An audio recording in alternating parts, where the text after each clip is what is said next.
Michael Irving to picturesAn artist's impression of the moon as it may have looked in the distant past with an atmosphere created by volcanic activity in the Imbrium Basin. Credit NASA MSFC View Gallery to images. The moon isn't quite the wasteland we might assume it to be.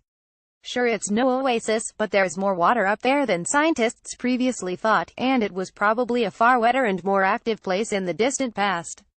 Now, a NASA study has found evidence that the ancient moon may once have had a watery atmosphere.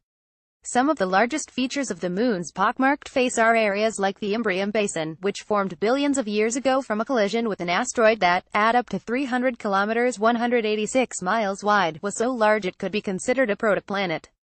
But what makes this region visible from Earth is the dark basalt rock that fills the basin, which flowed as lava some 3.5 billion years ago.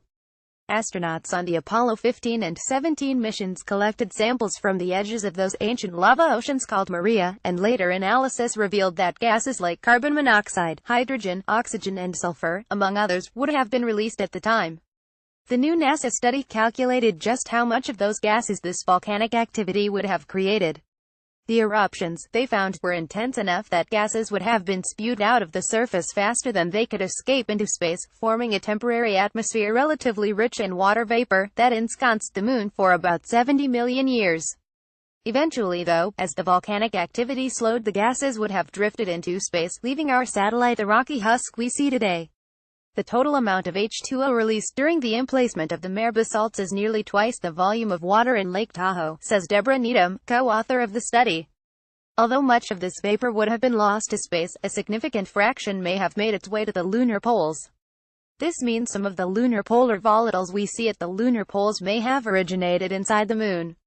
These volatile gases, trapped in dark icy deposits at the moon's poles, could be precious resources for potential missions in the future.